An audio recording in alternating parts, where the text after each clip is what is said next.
स्वागत है आपका एस्ट्रो अंकल में। मैं हूं नवजोत, मेरे साथ हैं पवन जी। स्वागत है पवन जी आपका। बहुत बहुत धन्यवाद। कैसे हैं आप? एकदम ठीक हूँ। चलिए, आज जिस खास मुद्दे पर हम चर्चा करने वाले हैं वो है गंडमूल नक्षत्र। अगर किसी बच्चे का जन्म गंडमूल नक्षत्र में हुआ है तो विवाह में बहुत सारी दिक्कतें आती हैं। वैसे और कहां-कहां परेशानियां आती हैं और ऐसे में समाधान के तौर पर आप क्या कर सकते हैं, हम जानेंगे एस्ट्रो अंकल से। हमारा आज का अचूक उपाय है, संतान की तबीयत खराब हो और खुद भी आप को नींद नहीं आ रही है या नींद उचटने की कोई समस्या परेशानी अगर आप हो तो ऐसे में अचूक उपाय क्या करना है। और देसी नुस्खा फोड़े भुंजे इस मौसम में बहुत ज्यादा निकलते हैं, तो उससे बचने के लिए आपको क्या करना है। अब पवन जी, हम इसको गंडमूल नक्षत्र बोले या इसको दोष बोले, ये क्या है? सामान्यतः ये माना जाता है कि जो गंडमूल नक्षत्रों में उत्पन्न होते हैं उनके जीवन में बहुत समस्याएं आती हैं। वो पिता के लिए अच्छे नहीं होते, वो माता के लिए अच्छे होते, और यदि हम गंडमूल नक्षत्र शांत करा देते हैं तो फिर जीवन में सब कुछ बहुत अच्छा हो जाता है। गंडमूल नक्षत्र क्या होते हैं, सबसे पहले मैं ये बताता हूं आपको। बहुत सारे बच्चों का जब जन्म होता है तो कहते हैं पंडित जी से, ये मूलों में तो नहीं हुए, या मूलों में तो मूल तो नहीं लग रहे थे, या मूल शांति कब होगी, कैसे होगी, ये सारी चीजें पूछते हैं और मूलों से हमें बहुत डर लगता है। सामान्यतः मूल नक्षत्र बुरे नहीं होते और 27 में से 6 नक्षत्र होते हैं जो जिनको हम मूल कहते हैं, जो मूल नक्षत्र हैं। तो जिस भी बच्चे का जन्म होता है अश्विनी नक्षत्र में या अश्लेषा नक्षत्र में, माघ नक्षत्र में, ज्येष्ठा नक्षत्र में और एक मूल नक्षत्र में और रेवती नक्षत्र में, इन 6 नक्षत्र में जब किसी बच्चे का जन्म होता है तो कहते हैं ये जन्म हुआ है मूल नक्षत्र में। लेकिन सारे मूल नक्षत्र गरीबी देते हो, कलह देते हो, पिता को कष्ट देते हो, माता को कष्ट देते हो, परिवार से दूरी कराते हो, ऐसा बिल्कुल भी नहीं है। कुछ मूल नक्षत्र तो इतने अच्छे परिणाम देते हैं कि व्यक्ति राजा तुल्य होता है और मूल नक्षत्र में जन्म लेने के उपरांत उसके घर में उसके भाई बहन का भी जन्म होता है और उनके भाई बहनों से रिश्ते भी अच्छे होते हैं। मूल नक्षत्र मूलतः एक दोष विवाह में उत्पन्न करते हैं, सबका नहीं करते हैं, लेकिन कुछ मूल नक्षत्र विवाह में भी दोष उत्पन्न करते हैं। सामान्यतः जब विवाह की बात आती है तो हम सिर्फ मंगल को लेते हैं, कुछ लोग राहु केतु को भी समझ लेते हैं, या एक आध दो लोग शनि को भी इंपॉर्टेंस देते हैं इन जनरल। लेकिन जो एस्ट्रोलॉजर्स हैं वो मंगल के साथ साथ राहु शनि के साथ साथ मूलों को भी, मूल नक्षत्रों को भी इंपॉर्टेंस देते हैं। इसलिए आपको भी ये अगर दिख रहा है कि आपके बच्चे का जन्म गंडमूल नक्षत्र में हुआ है तो आपको उनके लिए कुछ विशेष उपाय इस तरह से जरूर करने चाहिए जिससे उनके विवाह में प्रॉब्लम्स नहीं आए। जी, किस तरह के उपाय आपको करने चाहिए और इससे गंडमूल नक्षत्र में अगर आपके बच्चे का जन्म हुआ है तो उससे किस तरह की समस्या आ सकती है, हम जानेंगे एस्ट्रो अंकल से। लेकिन उससे पहले देखते हैं आने वाले दिन का हाल। 26 जून है, दिन है मंगलवार। मेष वृषभ मिथुन राशि के लिए कैसा रहेगा ये दिन? मेष राशि, थोड़ा सा कठिन दिन है, कंफ्यूजन भी रह सकता है, चिड़चिड़ापन और गुस्सा भी आपका बढ़ेगा, हो सकता है मां से मनमुटाव हो जाए, थोड़ा केयरफुल रहिएगा। सुबह 10 से 12 आपका विशेष समय रहेगा। जरूरी सलाह यह है कि इस दिन पढ़ाई लिखाई के लिए बहुत अच्छा वक्त है, या आप कोई नई कार्य की योजना बनाना चाहते हैं तो उसके लिए भी यह समय बहुत मुफीद रहेगा आपके लिए। वृषभ राशि, आपको थोड़ा सा ध्यान रखते हुए चलने की जरूरत है। हो सकता है कि किसी कारण से या भाग दौड़ के कारण से, यात्रा के कारण से आपको कुछ धन हानि का सामना करना पड़े। थोड़ा केयरफुल रहेंगे, चीजों को रोक लेंगे। सुबह 10 से 11 विशेष समय है। जरूरी सलाह यह है कि जिनको किसी भी किस्म का रक्त व्याधि दोष हो, कोई परेशानी रहती हो, कोई ब्लड प्रॉब्लम से रिलेटेड प्रॉब्लम रहती हो, वो थोड़ा केयरफुल होकर चलेंगे तो सब ठीक रहेगा।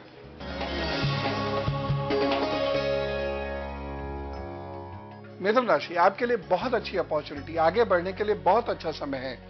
इस समय में यदि आप कुछ नई योजनाएं बनाते हैं या फिर आप कोई नया कार्य करने के लिए आगे बढ़ते हैं, कोई धन संबंधी कार्य आप आगे बढ़ाते हैं, कई नई जगह एडमिशन लेने की सोचते हैं, तो आपके कार्य जरूर पूर्ण होंगे। इस दिन कीजिएगा। शाम 6 से 8 आपका विशेष समय है। जरूरी सलाह यह है, यदि कोई कार्य विशेष आपका रुक रहा है इस दिन, तो आप तांबे का एक सिक्का बहते हुए पानी में जरूर प्रवाहित कर दें। चलिए, बात गंडमूल नक्षत्र की हो रही थी यहाँ पर। पवन जी, अब गंडमूल नक्षत्र की जब हमने बात की, आपने कहा कि विवाह में परेशानी आती है, इसके अलावा जो बच्चा इस नक्षत्र में पैदा हुआ है और किस तरह की समस्या उसके जीवन में आ सकती है? सामान्यतः बच्चे का स्वभाव चिड़चिड़ा होता है, बच्चे में गुस्सा बहुत ज्यादा होता है और बच्चे का मां से प्रेम भी अति का होता है और मां से झगड़ा भी अति का होता है। ऐसे बच्चे घूमना पसंद करते हैं, अपने ऊपर अंकुश बिल्कुल भी इन बच्चों को पसंद नहीं होता है और ये अपने मिजाज से पढ़ना लिखना और जिंदगी जीना चाहते हैं।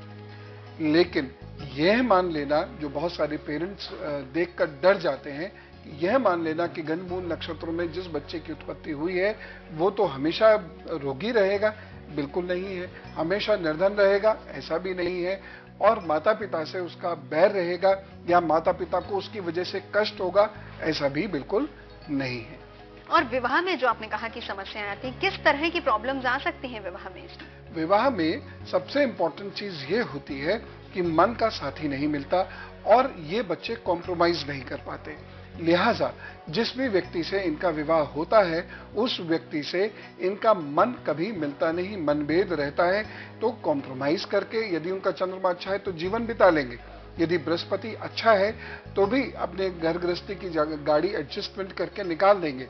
लेकिन चंद्रमा या बृहस्पति अच्छा नहीं है या मंगल दोष भी साथ में है या मंगल उस कुंडली में अच्छा नहीं है तो इनका इनके जीवन साथी से लगातार झगड़ा बना रहता है और कभी कभी तो विलगाव तक बात पहुंच जाती है।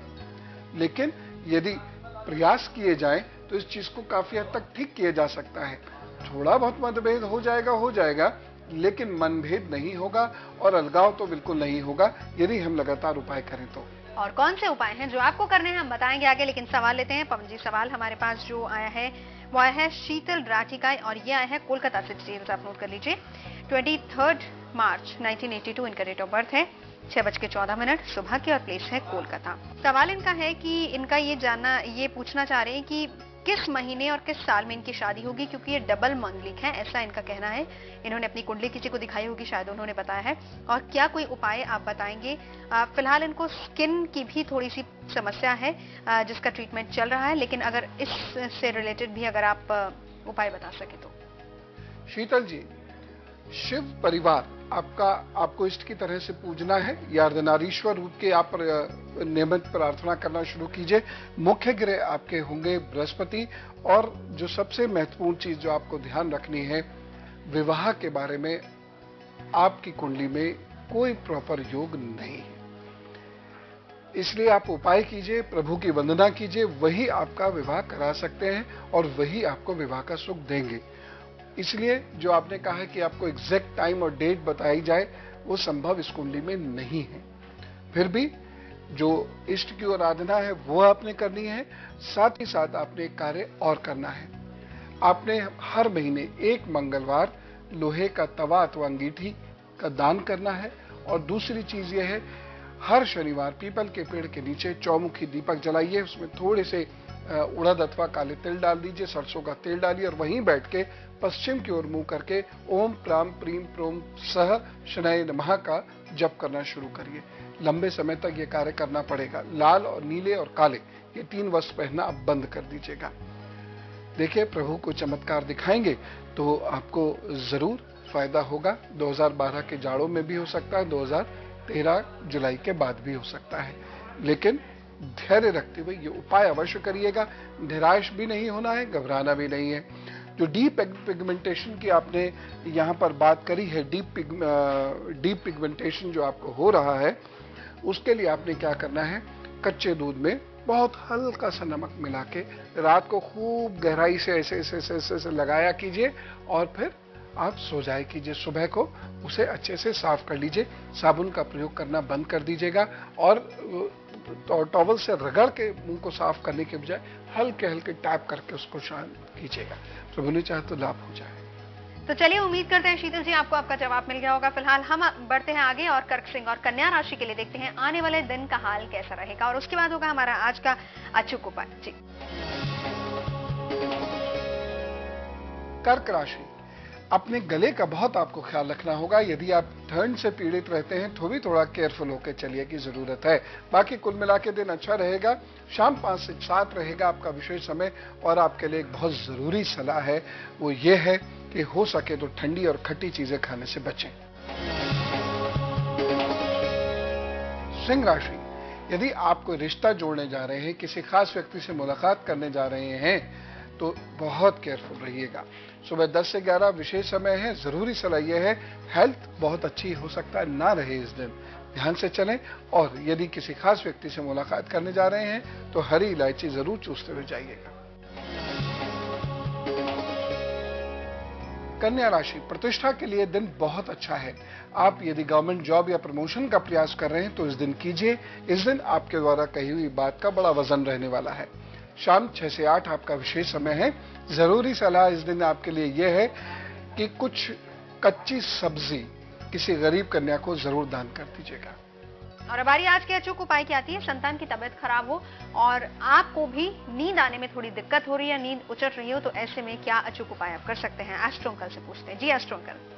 यदि आपकी संतान की तबीयत लगातार खराब रहती है और उसके साथ साथ आपको नींद ना आने की समस्या भी है, ये दोनों चीजें यदि आपकी एक साथ होती हैं, तो आप क्या कीजिए, मंदिर जाइए, पुरोहित जी से आज्ञा लेकर वहां चढ़ी हुई सुपारी अथवा कोई सिक्का उठा के अपने साथ ले आइए। उसे अपनी पॉकेट में रखिए या अपने आंखों के समक्ष रखिए। ईश्वर ने चाहा तो जरूर लाभ होगा। जो कि जिनका जन्म गंडमूल नक्षत्र में हुआ है, समस्याएं परेशानियां क्या आ सकती हैं हमने जान लिया, लेकिन उपाय के तौर पर अब क्या किया जाए ये पूछेंगे। लेकिन बारिश के मौसम में अगर बहुत ज्यादा बच्चों को फोड़े फुंसियां निकलते हैं तो आज का देसी नुस्खा देखना मत भूलेगा। तो रहिए हमारे साथ। अब बात पवन जी, विवाह में बहुत ज्यादा परेशानी ऐसे में आती है, तो रिश्ता जोड़ने से पहले क्या किया जाए, किस तरीके से आगे बढ़ा जाए विवाह की बात को लेकर? सबसे पहले जैसे ही रिश्ता देखना शुरू करें, चाहे आपने कितनी भी पूजा शांति वो सब उस वक्त करा दी हो, बावजूद उसके जब भी आप ऐसे बच्चे जो मूलों में उत्पन्न हुए हैं उनका रिश्ता जब भी देखना शुरू करें, हमेशा ये ध्यान रखें कि मंगल की, केतु की और राहु की शांति जरूर करनी है। इस संबंधी दान भी करने हैं और उन बच्चों को इनके बीज मंत्र भी अवश्य बता दीजिएगा, जिससे ये विवाह होने के 1 वर्ष तक प्रतिदिन 1 माला मंगल, राहु और केतु की करते रहें। ये बहुत जरूरी भी है। इससे उनके विवाह में जो विभिन्न कष्ट आने का वक्त है या जो कष्ट आने वाले होंगे वो नहीं आएंगे। खास तौर से यदि मंगल, राहु, केतु की दशा में विवाह हो रहा हो और वो लोग गंडमूल नक्षत्र में उत्पन्न हुए बच्चे हों, तो इन चीजों का बेहद ख्याल रखना होगा। विवाह एकदम से तय हो जाता है, सब कुछ चीजें ऐसा लगता है बस बहाव में बही चली जा रही हैं, लेकिन आगे जाकर उसमें गंभीर परेशानियां उत्पन्न हो जाती हैं। आपको क्या करना है सुन लीजिए। ऐसे बच्चों से सबसे पहला उपाय, हर मंगलवार जब तक विवाह के 1 वर्ष पूरे ना हो जाए, हर मंगलवार तवे का दान जरूर कराते रहिए। उपाय नंबर 2, ऐसे बच्चों को विवाह तय होने से पूर्व से लेकर विवाह होने के 1 वर्ष बाद तक लगातार थोड़ा सा सुरमा चाहे अपने घर के गमले में दबा दें, चाहे वो बाहर सड़क पर उसको या निर्जन स्थान पे थोड़ा सा कुरेद को वहां दबा दिया करें। ये कार्य जरूर करना है। विवाह के लिए जब माता पिता बात करनी शुरू करें या बच्चे भी आजकल स्वयं बात कर लेते हैं, तो बच्चे जब बात करनी शुरू करें तो एक कार्य करें, एक अखरोट को बीज से बहुत सफाई से तोड़ें, उसकी गरी निकाल लें, उसमें सुरमा भर के उसे काले धागे से बांधकर अपने हाथों से घर के किसी गमले में दबा दें। ये उपाय हैं जो बहुत महत्वपूर्ण हैं। अन्य भी उपाय हैं जो बहुत महत्वपूर्ण हैं और जिनके होने की वजह से मूल या गंड नक्षत्रों का प्रभाव आपके बच्चे की कुंडली पे नहीं पड़ेगा। और ये तमाम उपाय हम आगे जानेंगे, लेकिन देखते हैं तुला, वृश्चिक, धनु राशि के लिए मंगलवार का दिन क्या लेकर आ रहा है, कैसे करें अपने दिन की प्लानिंग। तुला राशि, कमर पेट का ख्याल रखें, माता की सेहत का ख्याल रखें। दिन धन के लिए अच्छा है, अचानक कुछ उपलब्धि भी संभव है। शाम को 7 से 9 आपका विशेष समय और जरूरी सलाह आपके लिए यह है कि इस दिन सूर्य के दर्शन करें और दिन प्रारंभ करें।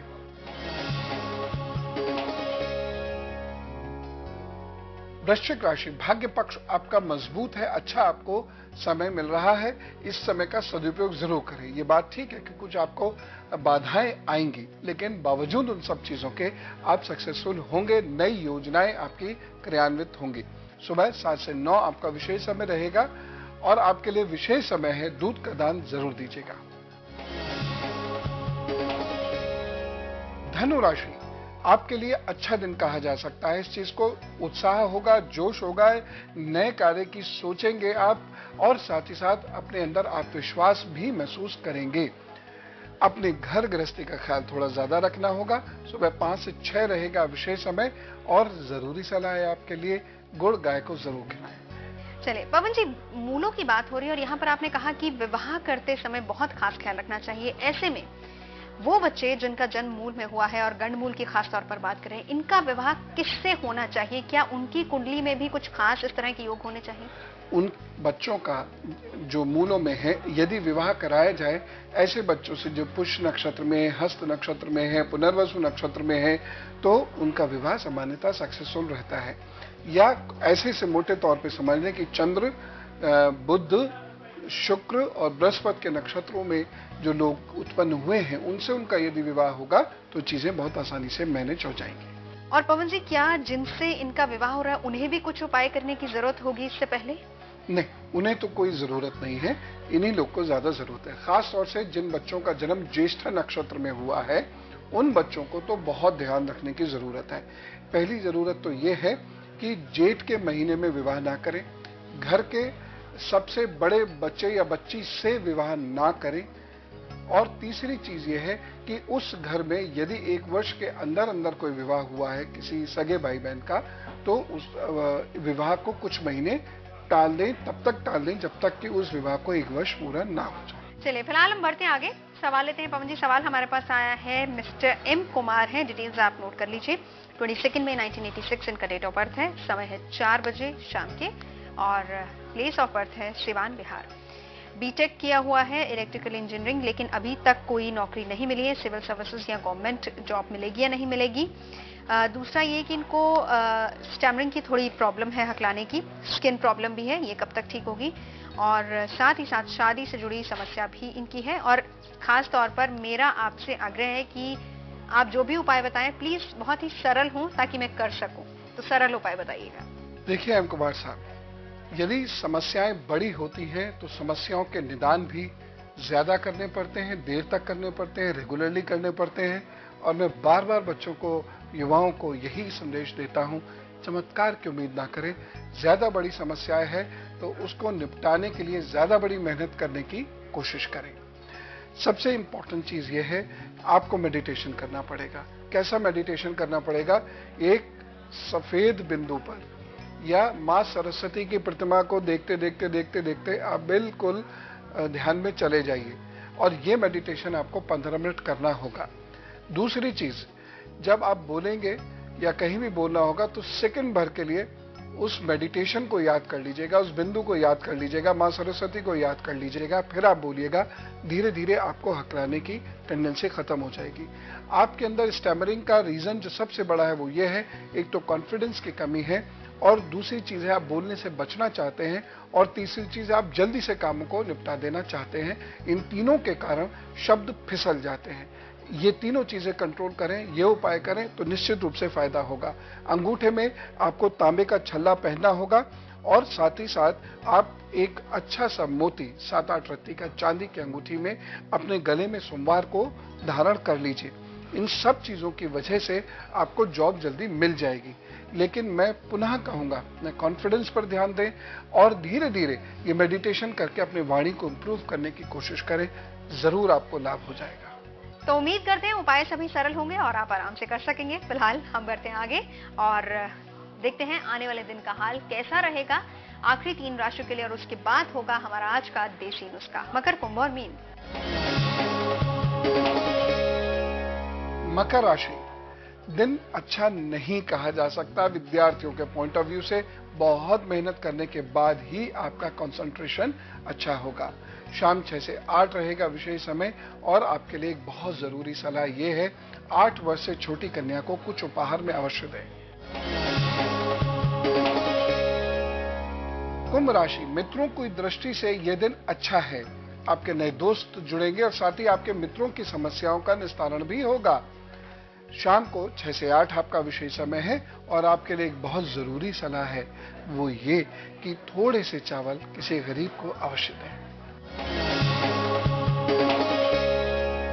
मीन राशि, रिश्तों के जुड़ने का समय चल रहा है। हो सकता है कि कुछ अच्छे रिश्ते आए, चाहे किसी भी रूप में आए, लेकिन कुछ संबंध आपके अच्छे बनेंगे, कुछ संबंध आपके आगे बढ़ेंगे।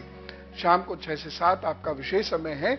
थोड़ा सा ध्यान रखने की बात यह है कि एक ओर जहां नए संबंध बढ़ने का वक्त है, वहीं दूसरी ओर पुराने संबंध में दरार ना आ जाए, इस बात का भी ख्याल रखना होगा। और अब बारिश का मौसम है, बच्चों को फोड़े फुंसियां तो बहुत निकलते हैं, जल्दी से इसका देसी नुस्खा भी बता दीजिए हमें। यदि शरीर में फोड़े फुंसी बार बार आपके हो जाते हैं तो एक हरी बोतल में ढेर सारा पानी भर के रखिएगा। अगर बोतल हरी नहीं है तो हरी सेलोफेन से उसको लपेटकर किसी लकड़ी पर रख दीजिएगा और एक दूसरी बोतल रखिएगा, उसको नीली सेलोफेन से लपेट के रख दीजिएगा। 11 दिन इसे सूर्य की रोशनी में आपने रखना है। उसके बाद थोड़ा थोड़ा पानी दोनों से पीना शुरू कर दें। पानी निराहार लेना होगा और आधे घंटे के अंतर से लेना होगा। बहुत बहुत धन्यवाद पवन जी। धन्यवाद धन्यवाद धन्यवाद। और जाने से पहले आपको बता दें, अगर आप हमारा ये एपिसोड दोबारा देखना चाहते हैं तो लॉग इन कीजिए हमारी वेबसाइट www.aajtak.in/astrouncle पर। आज के लिए बस इतना ही। रखिए अपना ख्याल, मिलेंगे कल।